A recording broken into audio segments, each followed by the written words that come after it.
This episode is brought to you by Spencer, Josh, and Charles, this week's newest patrons. You may have heard about problems with Lagoon catamarans or seen pictures on the internet like this one, or this, or this. And it's terrifying. More than a couple of boats are literally bending in half and snapping their bulkheads. And we're going to look at why and what Lagoon is doing about it. This week on Everything You Need to Know, are Lagoon catamarans falling apart?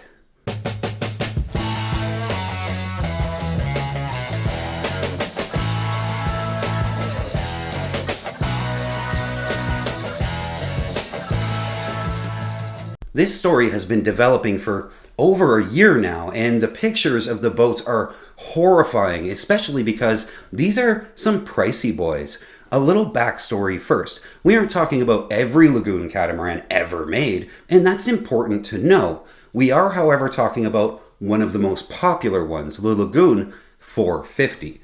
The 450 replaced the extremely successful 440, which is one of my personal favorite boats, and likely the one that I would buy if I had $350,000 extra dollars laying around, because the 440 was an amazing boat and has so many ocean crossings under its belt that everything that can go wrong with it has already been sorted out. And the 450 was designed by legendary yacht designer Vincent Prevost and is one of the most successful catamarans out there, with some 1,000 boats out there in the wild right now. And two versions were made, the 450F with a flybridge and the S, which stands for Sport, which is kind of comical, with a normal helm on that one, a helm at the bulkhead. And remember the word bulkhead because we're going to be saying it a lot today. The 450 is a large yacht with room for two families to live in peace, with a lot of different spaces like the forward cockpit or the flybridge if you have the F model, a big saloon, and a huge aft cockpit area, as well as all the staterooms and bathrooms in the two separate hulls. And these boats sort of hit a sweet spot for owners and for charter companies because while they aren't all that sporty or fast, they have the room for two families on board and have largely been referred to as the Catamarans because it's a condo, because of all that space. This 45-footer weighs in at a very ocean-capable 33,000 pounds and carries 1,000 liters of water and 350 liters of fuel, but only manages a typical cruising speed of about 8 knots. And it'll be hard-pressed to sail any higher than about 45 degrees to windward. But that's okay. Like me, she's built for comfort. Now, we need to talk about what's failing on this boat and how it sort of came to be. And we need to talk about bulkheads. When you imagine a monohull sailboat, picture basically a fiberglass tube, and it's essentially round, and when you put a load on that tube with a big mast and a heavy keel, the tube is going to try to distort and change shape. To solve that, we added some strong bulkheads, basically a sheet of wood inserted into the tube perpendicular to the hull, so the tube stays round. On a typical monohull, we have two bulkheads, one at the companionway and one up at the front separating off the V-berth and the forward head most typically. Now on a catamaran, the concept is the same, although significantly more complicated because catamarans are a lot more complicated. The Lagoon 450, which is made by Beneteau, by the way, used multiple bulkheads in the two hulls to keep those two hulls sort of round. And the two major bulkheads that connect the hulls together support the superstructure, that big upstairs living space with the galley and the saloon and the flybridge and all that stuff. It all seems very simple, and usually that works fine. But this is where the 450 has been going wrong. Very wrong. The forwardmost bulkhead that runs from hull to hull, right under the mast, has been completely failing. Pictures are showing up all over the internet that the bulkhead has somehow compressed. It's been squished down, so that round tube has been squishing the bulkhead, but you can't squish a straight up and down piece of wood. So it bends it back and forth, making it wider and pushing its supports away. There have been instances where it more than just bends, it flat out breaks the plywood board and it starts to disintegrate. The bulkheads are being so squished as the hull deforms to the point where they start to completely pull themselves apart. So why is this happening? If you haven't already, please take a moment to give this video a thumbs up and hit subscribe to the channel. That's what helps us grow. Both of those things are free for you and would really mean the world to me. So here's the problem. The boat floats on the two outward hulls, and they support the superstructure, and the bulkheads that run from side to side are enough normally to take that strain. The boat stays square, so to speak. Then we add the mast in the middle with a bunch of weight right in the middle. And that mast is going to be subjected to tens of thousands of pounds of load when we go sailing. And the mast needs to be tuned and supported. And so, of course, we run shrouds and stays from the mast down to the side decks, and we tighten them to secure and tune that mast. As we tighten those cables, the mast is pressed down more and more into the deck, and the outward hulls, where the cables run, are pulled up toward the top of the mast, harder and harder the more we tighten the rig. With everything tuned to the manufacturer's specifications, we then take the boat sailing. We cross oceans. We do what the boat was intended to do, and the stress of the rig cycles over and over again under the abuse of sailing and waves and whatever else we find out in the ocean. The hulls keep getting pulled upward while the mast keeps pushing down on the top of the superstructure, slowly but surely trying to bend the boat. Now, boats, especially catamarans, are made to be flexible to a certain degree. They aren't rigid things, and they do change by several millimeters of deflection, and that's totally expected. It should be able to move around a bit. Fiberglass bends, as does wood, but the 450 went beyond that few millimeters of deflection, and slowly reports started to hit the internet of bulkheads getting crushed, and they started to break. And with the 1,000 or so boats that are out there, over 400 have already reported to have a requested inspection done by Lagoon. And many of the ones they inspected have failed. The YouTube channel Parley Revival had one of these boats, and they documented the repair of the failed bulkheads extremely well. These videos are awesome. I'll leave a link in the description if you want to go watch it. It's definitely worth a watch. Basically, they found that on their boat, their 450, the forward bulkhead had not only bent under the compression, but it had snapped, it had broken. So they, of course, took to tearing more of the boat apart to inspect every bulkhead, and they found more and more failures. The other major bulkhead is aft toward the engines, and it was delaminating and starting to break too.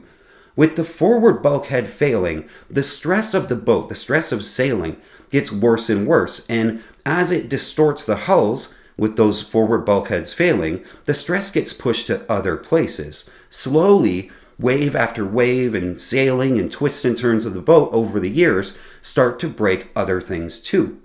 Lady K Sailing is brought to you by patrons, people who give a couple of bucks an episode to make these videos possible. I couldn't do it without you. A big shout out to all the existing patrons who have gotten us this far.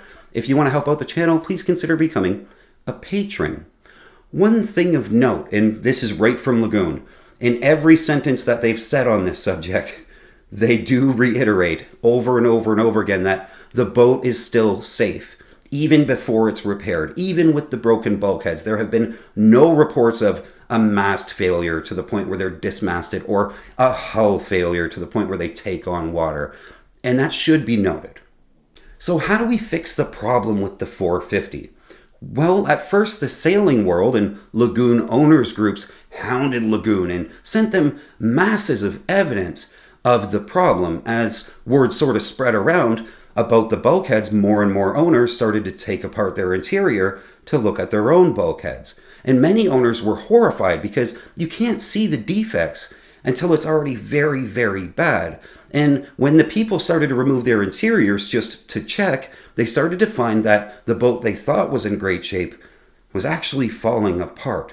At first, of course, Lagoon spread word that this could happen from anything. It could be hard grounding or repetitive groundings, which I'm sure it could be, or severely over-tensioning the rig, which maybe, very maybe, or running way too much sail area beyond what the boat was intended to do, much bigger sails, spinnakers, things like that. Again, maybe. But as the owners piled onto Lagoon, things started to change. Lagoon created a team of people internally to fly all over the world to inspect any boat where an owner wanted an inspection. And through those inspections, eventually agreed that there was a problem, a big problem. And while some owners, like Parlay Revival, fixed it on their own, Lagoon started to cough up some money to help the other owners. Boats built up until 2019 have a 3-year factory warranty, and if you were lucky enough to find the failure inside that warranty, Lagoon would fix it. Boats made after 2019 have a 5-year warranty, so they're much better off if they have the newer boat. But what about the people that are out of warranty? It seems Lagoon is handling this, in their words, on a case-by-case basis. They'll come and they'll look at your boat for free, and if they think that you caused the problem by a hard grounding or repetitive grounding, or running too much sail and abusing the boat, or anchoring in very shallow but very wavy waters, thus causing groundings, or anything else like that, they might take that into account. Now, there's a Facebook group that is dedicated to the owners of these boats with broken bulkheads, and they've shared just hundreds and hundreds of stories, and I've read them all. What seems to be actually happening in real life is Lagoon is, at minimum, paying for the repair materials. They themselves have admitted to the problem to the point where they've created a kit that you can order with all the parts and lumber and sealant and everything that you'll need to effect the repair. They seem to be willing to give any owner this kit. But some owners are stuck paying for the install, which is a big job. Some people have paid as much as $7,000 for that work to be done, which is a lot. But not in the perspective of these are $600,000 boats. So $7,000 is basically half the cost to replace your batteries every few years. So can you buy a Lagoon 450? It depends. If the boat has been fixed with the Lagoon official repair kit and done so by a Lagoon authorized repair facility, which there are a lot of, the boat will be stamped with a proof of repair and be awarded a certificate to that extent. So the value of the boat shouldn't take too much of a hit if it's been fixed. I've been following the story for the better part of a year, and while it only seems to affect the 450 model, it has thrown a lot of people off about Lagoon. I see people all over the internet and even in my own comments bashing Lagoon for having failing bulkheads. And I don't think they're giving Lagoon a fair shake there. What we're seeing is a design flaw in one model that owners have found, which is what happens because Lagoon doesn't sail this boat across oceans for 5 years to find every problem. The owners do that. And the owners have reported it to Lagoon, and albeit eventually Lagoon owned up, and they started to make it right. They did the right thing. And as we know, that's all too hard to find with big companies, especially ones the size of Beneteau Lagoon. But they did, and I think that matters. That's it for this week, guys. If you want to continue the discussion, please jump on the Lady K Discord server. Just a bunch of sailors talking about boats, and there's a great community over there. I'll leave a link below. Until next week, keep the heavy side down, but not too far down. We'll see you.